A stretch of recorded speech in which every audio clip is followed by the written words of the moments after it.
Hey everybody, Braden here, welcome back to a new video. Today we are going to be going over my 9th tournament game. Today I am playing against someone named Nolan with the black pieces. This is the second game in my 3rd tournament. Let's see how the game progressed. D4 from white, knight to f6 is what I played, and this is something that I pretty much play every single time against d4 for following tournaments to come. Knight to f3, g6, bishop to f4, bishop to g7. So essentially what's happening here is my opponent is playing somewhat of a London system, and I'm playing my own system with g6, knight f6, bishop g7, castles, and like a d6. And that's essentially what happens in the game actually. e3, d6, bishop d3, and castles. So we're both just doing our own thing, and then I make an interesting move here. There are a few options. One is to go for a move like c5, even though it's kind of not really the greatest at the moment. It's okay, but better would be probably something like rook to e8 and continuing development, trying to go for the e5 push instead of the c5 push. But instead, I go for the bishop pair with knight to h5. Of course, my opponent can play bishop to g5, and after bishop g5, h6, bishop h4, and I gotta be careful here, g5 would be a huge mistake because of knight takes g5. And all of a sudden, this knight is hanging, and I'm having problems here. So, for example, takes, queen takes, and the reason why this works is because the bishop's on d3, and they're threatening checkmate, so I'm not actually winning a piece here. Of course, this did not happen in the game. c4 was played, and c4 is actually a pretty big mistake already. Black has quite a serious advantage here, and it is shown after taking the bishop pair, first off, which is done, and then attacking the center. Now, how do you attack the center in this position? There's two ways, e5 and c5. And the way that it should occur is you want to maximize the potential of your pieces. So the goal in this position is to undermine the center for white, because white is the one that is occupying the center, even though black is counterattacking. The whole point of these knight f6 and bishop g7's d6 is that you're not directly putting pieces in the center, you're letting your opponent take the center and counterattacking it later. And here is a perfect chance for a counterattack. Now, what I should have done immediately was the move pawn to c5. After pawn to c5, really there's not much that white can do about losing this d4 pawn. And in reality, it's just losing the pawn, right? Because, okay, knight to d2, then we can take the pawn. Knight to b3, knight to c6. It's going to be, maybe they can get it back, maybe they can't, but no matter what, it's going to be a pretty difficult position nonetheless. So this is definitely how play can continue. And after bishop c2, you could easily look at something like e5, and although it may not be the best, it definitely will cause white some problems. So in the game, instead of going for c5, and also one other thing I would like to mention, if you take or push, you cannot actually release the pressure in this position because b2 is hanging. And if bishop c2, well, you can always just take anyways, and after knight takes, then queen to b6, and you attack b2 and you attack d4. So there's basically just direct problems that c5 causes, and you don't really want to push, as mentioned before, because after pushing, you lose the exchange, and the exchange in this type of position is a pretty big deal. So, okay, e takes f4, bishop to g4 instead. So this is a fine move. It's not really the best because c5 is directly just causing so many problems for white very early on. Instead, bishop e2, and now c5. So c5, even though it was a move late, it's still actually quite good in this position. And there are some issues. So one example is, well, like what if they take? That's always possible. Then you can always take on b2 still, which is great, but it's just it's a little tricky here. So what they did in the game was knight c3, which I think is a great move. And one tricky option here is actually you can take on f3. And this is something I completely didn't think about in the game, because I saw after bishop takes f3, they're threatening to attack b7, take the pawn, and win the exchange. And I didn't want to allow that, and I don't want to have to play a move like knight c6. However, what I missed in the game was this calculation. C takes d4, giving up the exchange. Bishop takes b7, d takes c3, bishop takes on a8, knight to a6 or knight to d7. Both are the same. So this one, if bishop b7, then knight c5, important tempi move. Regardless, either knight to d7 or knight to a6, but knight to a6 might be a little bit stronger because you get to c5 with tempo if they play bishop b7. And then you take on b2. And after rook to b1, in reality, this position is going to be very, very difficult for white. And the best thing that they can likely do is just take on b2 and sacrifice the exchange back. Otherwise, they're just going to be stuck with this difficult pawn on b2. And since it's just opposite color bishops, and although we're down the exchange, the good part about being down the exchange is since they have a light squared bishop, they're not going to be able to take this pawn off the board without sacrificing the exchange, because there's no way to oppose this bishop in any way. So queen a5 is one line, queen e2, knight e6, rook takes b2, and bishop takes b2, queen takes b2, knight takes f4.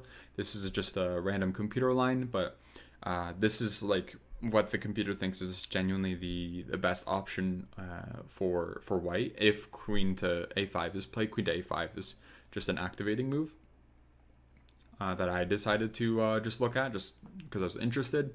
And it's still better for black in this position because not only are we up the pawn, but white also has a worse pawn structure. And we can always put our knight back on e6, or we can go for like an e6, d5. There's just better options for black overall in this type of position, and this is just one of many that can occur. So instead, I played a very dubious move. I played e6. E6 is not quite right, and the reason why is because the center wants to be attacked, and e6, it makes sense, right? The whole point of e6 is now after rook e1, e7 is not attacked. However, white was too slow to ever attack e7 in the first place, so that wasn't actually the worry in this position. Instead, as I mentioned before, bishop takes f3 was actually quite stronger. And now my opponent jumps with h3. Now bishop takes f3, bishop takes f3, and I can go down the same line again if I wanted to, except they just got an h3 move in. And the only difference is that the d6 move was played, so it's like, it's not quite as good. But it still has potential here. So instead, queen to c7, just trying to defend d7 and not allow any taking here. Where, for example, like I think I was just seeing ghosts, for example, where I thought this wasn't going to be possible. But in reality, queen to d7 was just the better move. But queen to c7, very natural, right? Because you cover the square again, and maybe you can attack f4. The only issue is it allows a move like knight b5, and although knight b5 isn't actually too great of a move, it's still scary to look at. And that's what my opponent played, so I move away. And then we're in this position, and it's hard to tell what's going on. In reality, there's pros and cons to both sides. So one thing that black is directly looking at is just playing a6 and then taking on d4, and maybe even going for a d5 if necessary. And white is just going for activity, especially taking on c5 and not allowing the taking on d4. And after taking on c5, then maybe like a queen c2 to defend b2 and get on the open files. So instead, a weird move was played. A very weird move. And that was knight takes d6. Objectively, this is a very bad move. And I should have realized this. However, I was, as I mentioned before, seeing ghosts. And this is definitely an issue, especially when you're beginning at chess. The thing I thought when I saw knight takes d6 was I thought, wow, I'm losing the rook. And that's true. I am losing the rook. However, not only am I taking the knight, I will take their bishop for it.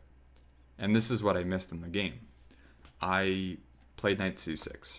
This is a very bad move. And now white is justified in playing knight takes d6. I should have gone through the line and actually seen the issue with it. With queen takes d6. The problem for them is after they take on b7, I play knight to d7, and they take on a8, I take back. They are up a pawn. However, this is not a healthy pawn. And if we go into an endgame, say they take on c5, we take back, they take, let's just say like this, we take on c5, this objectively should be better for black. We are down the pawn.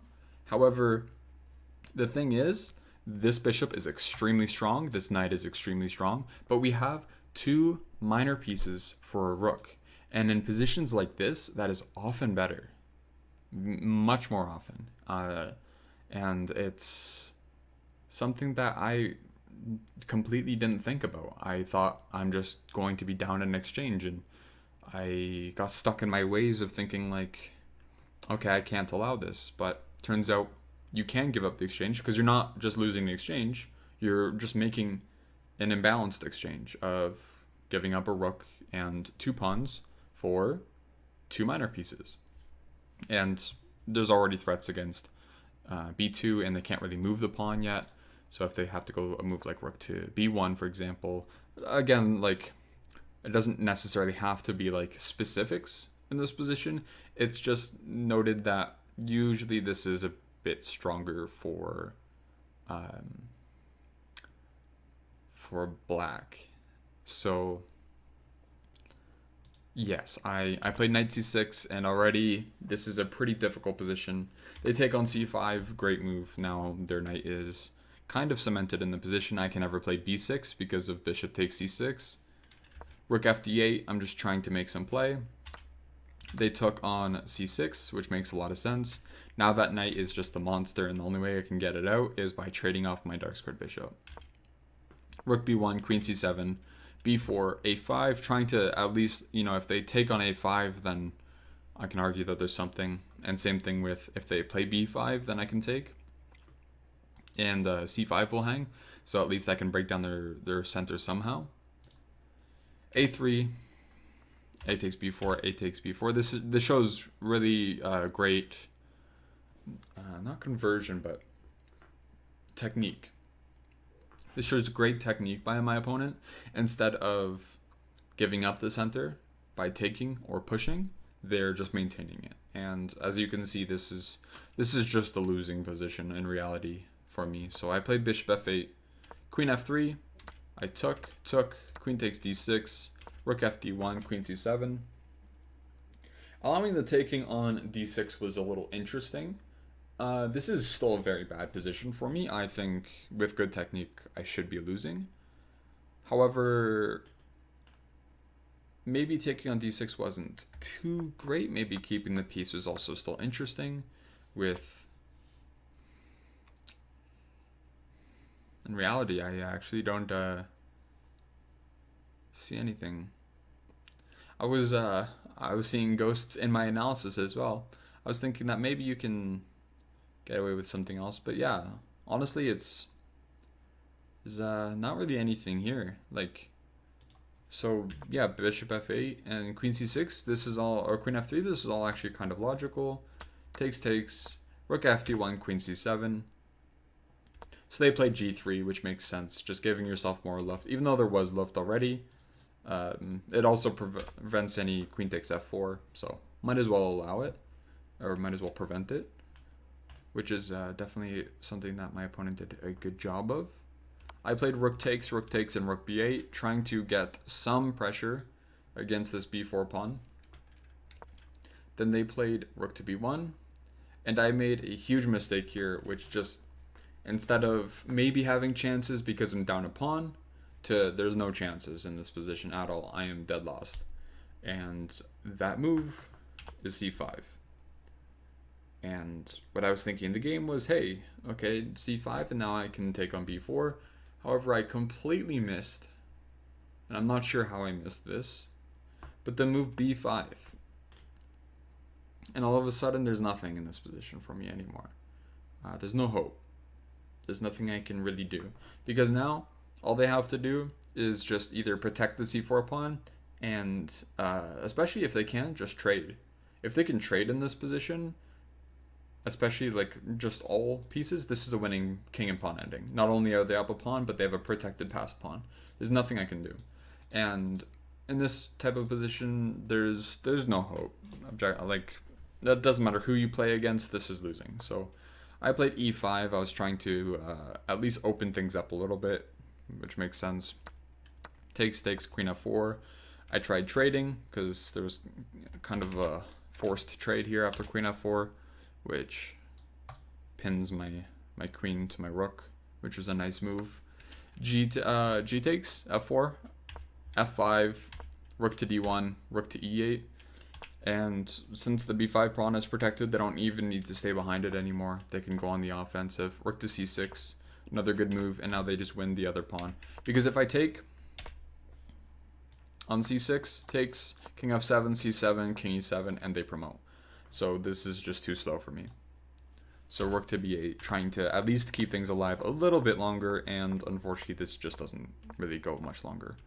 So b7, and now c6, and this is over. Rook d8, rook a8, rook b8. In reality, they can just take here. Takes, and just bring their king up, because I can never take c6 because they promote. So after this type of position, it's just over. Rook takes b8. Instead, after rook b8, they played rook a6, rook d8, h4, and rook d4. This was not really the best idea. Instead, I should have just continued shuffling with rook b8, rook to d8, and at least hope for something, but and we'll just hope that they miss this rook a8, rook takes b8 idea. But rook d4, and now it makes it a lot easier for them because rook a8 and rook c8. So the problem is if I go back in this position, that also doesn't work because they promote. So, and in every single way, this position is just dead lost. There's not really much I can do. There was hopes of, maybe putting the rook behind and then taking, but even then, even if they gave me a free move here with rook to a5, then they still have rook to a8, and I still can't take, and they still have rook to c8. So somehow, like, it's losing no matter what, even if they give me an extra tempo, which is unfortunate. But yeah, this was a pretty devastating game. In reality, there was a few issues. I would say specifically the miscalculating with taking on d6. I should have just played queen takes d6 here. In this position, I should have played queen takes d6, and this should be much better for black. But instead, I just did not play this. And also, if we go even further back, then I should not have played bishop to g4, which is a natural move. However, instead, the move c5 is much better because it counterattacks the center when they're unable to sufficiently defend. And this is something that should always be kept in mind. Look for your pawn breaks, look for where your pieces are, and see if you can make a pawn break and you can maximize the potential of your pieces. And in this position, I can. I can maximize my pieces, specifically this piece, but I can maximize its strength by playing c5 and directly undermining the central square, because all of a sudden, after I took on f4, they had to remove one of their central defining pawns. And central defining, I mean just the pawn that was protecting the d4 square further. Anyways, that is the end of this game. I ended up losing to Nolan, as we saw, and this was the second game of the third tournament. My opponent was also unrated, and well, they played quite strong, so they of course deserved the win, and they got, I believe, a 1400 rating after this tournament. I'm not too sure, but something around there. But again, very well played by my opponent, and I should have played certain moves that would have been better, specifically with queen takes d6 and c5. Anyways, if you enjoyed this video, thank you for watching, and I will see you in the next one. Have a good one, guys.